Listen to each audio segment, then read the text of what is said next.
Our sort of gotta redo. Fuck that up. Fuck that up royally.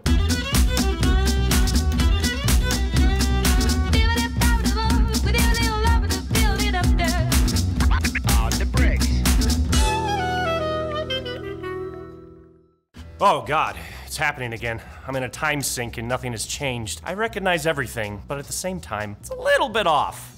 Welcome to Done Better, the movie review show where I, your host, Young Dumb Egon, splices alternative ideas into Hollywood monstrosities. What better way to kick off our new season than by redoing the episode that launched this silly show? Jurassic World: Fallen Kingdom is out and, man, just... Remember this? The trailer used that one screeching chord from the Jurassic Park theme and reduced it and hammered it over and over again to the point where it was grating and unrecognizable, but gave us just a faint fart whiff of the appeal that we initially enjoyed. That's my review of the movie. It's to Jurassic Park what Flat LaCroix is to Sprite. But whenever I feel particularly mean towards a thing, I try to find a few nice things to say to its credit. So let's introduce a new feature for season 2, a segment I like to call Done Well. Number 1, no one died. Okay, I'll try harder. Number 2, getting the dinosaurs off the island was a good idea. The sequels have all struggled with stupid reasons for people to go back to Raptor Island, so at least we don't have to do that anymore. I hope. Number 3, nobody died. Hey, I'm doing my best, all right? Beyond that, the movie just ticked me off, and the following 3 changes, I think, would have helped me stay interested. Maybe even feel something. Besides disdain for all the people who got duped. Duped into feels by that barbecued Brontosaurus. I'm glad he's dead.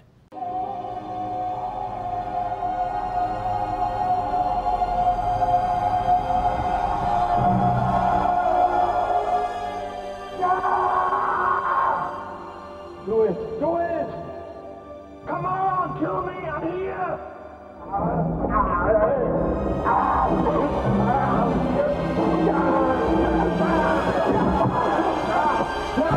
on, do it now, kill me! Number 1, Trophy Hunter. What are all the core components of a Jurassic Park movie? Or movies that want to be like Jurassic Park? Well, you gotta have a kids, you gotta have a park, you gotta have an OG Caspid park. Gotta be reckless, gotta be feckless, gotta have a silhouette shot on your checklist. Gotta have a doorknob and better have a hunter. Get a look at little foot amazement and wonder. Better have an old man, need to show up raptors. Cheers for the show for a bit, need of captors. You need to kinda wonder about will they, won't they, chaos soundbite, life finds a way. Here's the thing, you may think you need these things to make a Jurassic Park movie, but that sort of checklist mentality is a great way to make an asylum movie.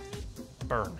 Number 2, Dispute Her! This installment of the movie had some interesting renditions of the Jurassic Park themes. Genetic engineering proliferating unchecked once off the island, whether or not the dinos deserve human rescue, shit like that. Unfortunately, it let Jeff Goldblum solve it at the beginning and then sidelined the thinky shit in lieu of another fucking super dino. By tampering with Claire and Owen's characters, I think we have more to say and we can extend this conversation throughout the film. Number 3, look at all the blood. Tim was onto something that I think goes unappreciated these days. At the risk of sounding like an old fart, I'm gonna say something only an old fart would say. Back in my day, Jurassic Park movies had balls. We come to these movies to see what happens when soft, pulpy humans get too close to hungry reptiles. And yet, this is a movie where a genetically designed murder dino swallows mercenaries whole? Fuck this movie. Make me uncomfortable, you fucking pansies. Amanda and I just love the outdoors. Heck, we've been on just about every adventure tour they can come up with. The Nile, Galapagos, K2. We even have 2 seats reserved on the first commercial flight to the moon. Don't.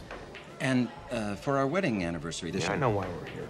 So, I've chartered an airplane to fly us over Isla Sorna, and we'd like you to be our guide. Well, yeah.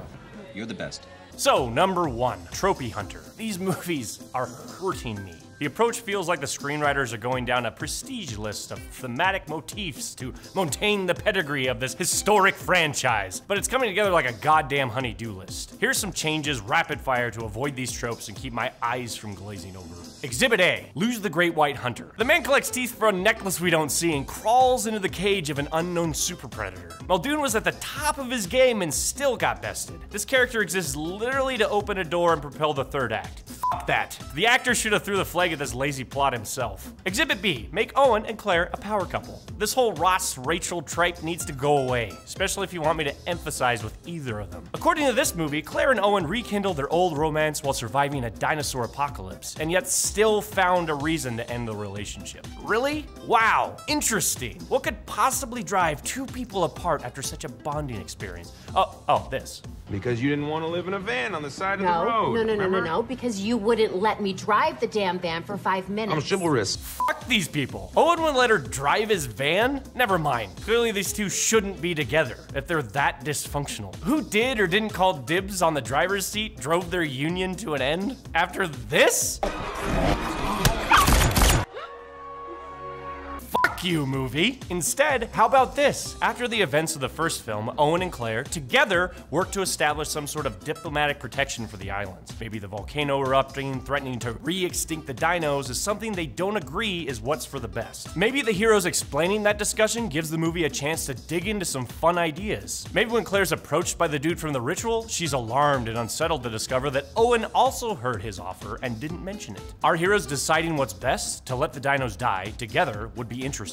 And while we're at it, mustache-twirling dipshit businessmen have forever been the punching bags for these movies. Maybe it might be fresh if instead of some snidely whiplash convention at the end, it's a room full of well-intentioned, progressive, conservationist dipshits who sincerely think owning an Allosaurus is a good idea. Hey, and this guy? Maybe instead of a murderous money grubber with a secret genetics lab hidden in the basement of his rustic forest mansion, he's actually a philanthropist who sees funding a wildlife relocation as an environmentalist undertaking that is also maybe netting him some bucks. And yes, I know that is not technically his Spencer mansion, but you see, I'm also purging the movie of this horribly underwritten secret best bud of John Hammond subplot, so it is actually his mansion. And I'm killing the kid too. Call back, because the human cloning element is an interesting idea that is being spoiled, being stuck under another damn Dino Raptor clone plot. Oh, and about the BD Wong making a super weapon dinosaur again. I need to keep it, not because I like it, but as per the rules of the show, I gotta try and keep it in the same ballpark.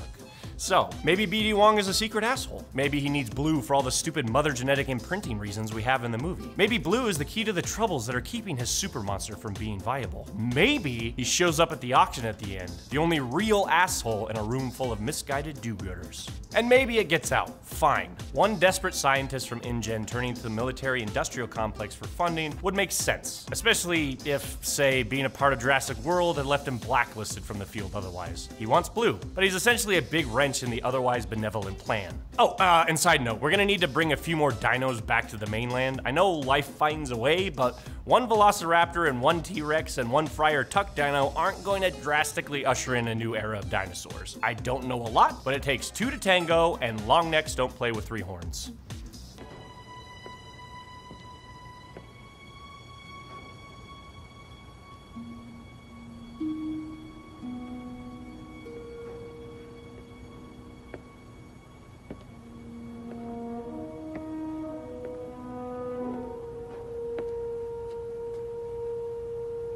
Number 2.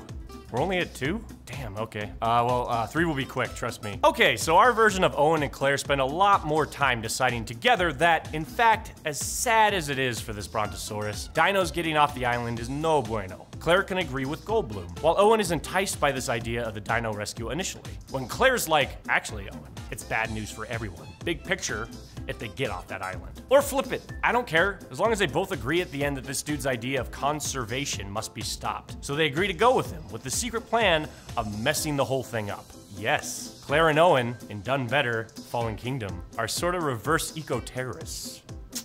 But they're not good at it. When discovered and thwarted, the bad guys can be all, WTF, guys, why are you ruining our dinosaur salvation? And Claire and Owen can be like, genetic tampering can cause chaos off the island. See, the ideas from the first 10 minutes are still going. Cue the volcano, cue the daring escape. You're kind of understanding why the bad guys don't necessarily go out of the way to help Owen, Claire, and sure, these two escape. So that whole bit all sort of wraps up very much the same way. Just a lot more reasonable, and not as black and white. Nuanced, in fact.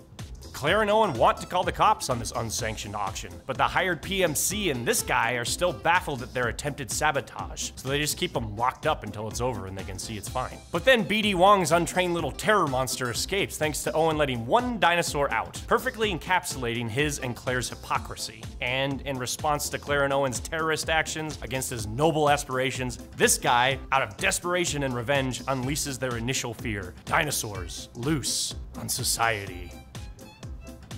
Then he gets mulched. And just to drive the point home, the movie ends with Blue preparing to lunge from the roof at a picturesque family of 4 having a barbecue.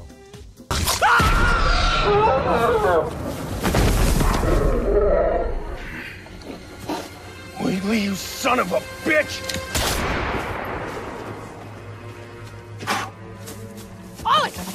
Number 3, look at all the blood. I don't need to explain this further than, well, let me just say this. The Lost World was the last one of these to make me shudder. The first movie horrified you with what happens when you get too close to a cage, and this one had a guy choosing to walk inside. I feel like we're just losing the violence and horror that really made these movies scary initially. And every single one of these films just gets more and more boring in that regard. Which is weird, because the guy that directed this one is known as a horror director.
Well, welcome back to Done Better. I'm actually really happy to be back. We've got 10 more videos for you this season, so, you know, comment, subscribe, and do all the internet bullshit. Share this around. Get people watching. I like doing these, so let everyone know. Oh, right, bits and pieces. I think I figured out why these movies are so fucking dumb. And we're now live, ladies and gentlemen. Kurt Angle being examined, much like Billy Gunn and The Undertaker earlier. Not a great night for the WWF here on that situation.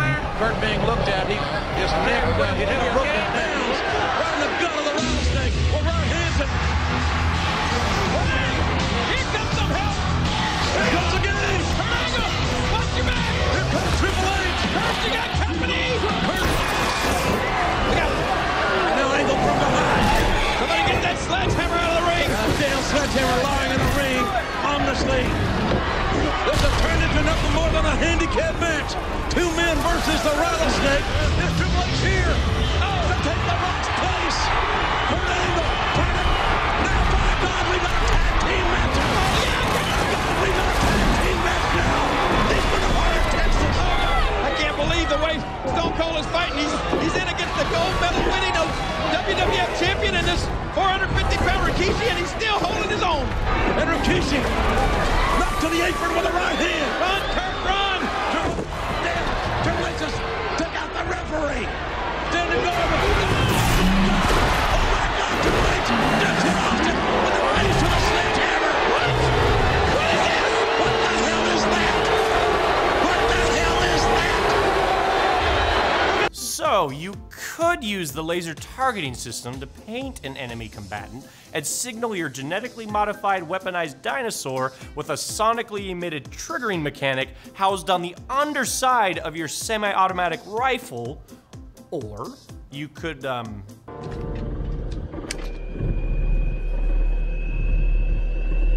They needed to ask a professional about the fate of the dinosaurs at that Senate hearing.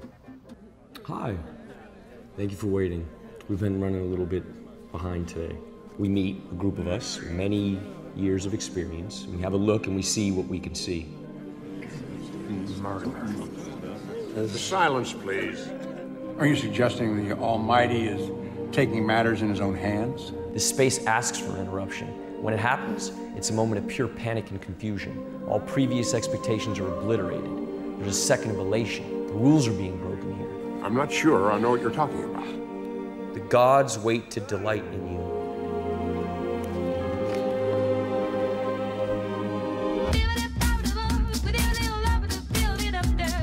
Gotta have kids, gotta have a park, gotta have an OG cast bit part, gotta be reckless, gotta be feckless, gotta have a silhouette shot on your checklist, gotta have a doorknob, it better have a hunter, get a look at Littlefoot with amazement and wonder, better have an old man need to show off raptors, T-Rex better show up, roar a bit and eat up captors. We need to kinda wonder about will they, won't they, does our reach exceed our grasp, or will life find a way? Fuck you, why did you write a rap?